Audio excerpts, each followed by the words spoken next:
We're here to collect what's left, just the DNA samples, and out.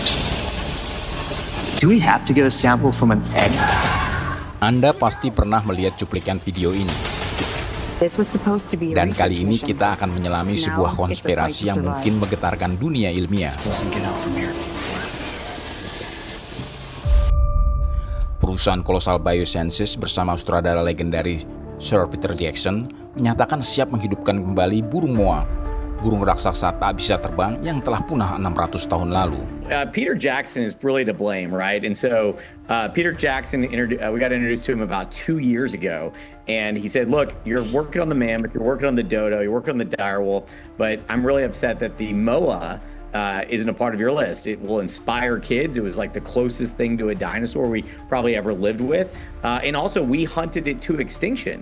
And so I'll invest in the company only on one condition, which is you guys start working on the moa. So we spent about 2 years working with different people in New Zealand, and we just partnered with the Ngaitahu Research Center.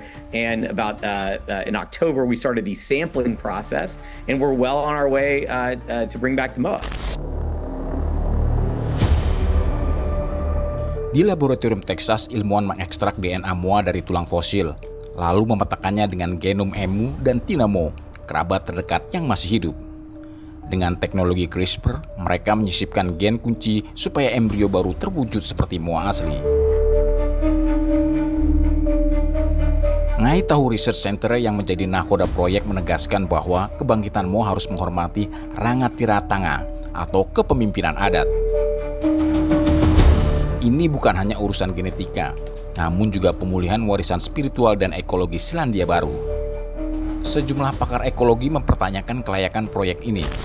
My main real concerns are they're not actually going to be de-extincting a moa. They're going to be creating a genetically engineered emu or tinamou. The problem if you do bring back the moa, you can't just bring back a couple. You need to bring back around 500 individuals for this magical number in conservation. That means you're what we call genetically secure. It stops inbreeding. It means you are like the... Mereka mengingatkan ekosistem Selandia Baru sudah bergeser. Jika moa dilepas, mungkinkah mereka merusak keseimbangan baru atau menjajah tanaman rentan? Pendukung proyek bilang kita berkewajiban memperbaiki kesalahan manusia masa lalu yang membunuh moa. Namun para kritikus menegaskan, jangan sampai dana besar ini mengalihkan perhatian dari spesies terancam yang masih bisa diselamatkan sekarang. Pemirsa, pada akhirnya pertanyaannya sederhana. Bila moa benar-benar menetas lagi, apakah kita siap merangkulnya ataukah kita akan mengulangi sejarah yang sama? Dan ingat, bumi ini bukan lab uji coba tanpa batas.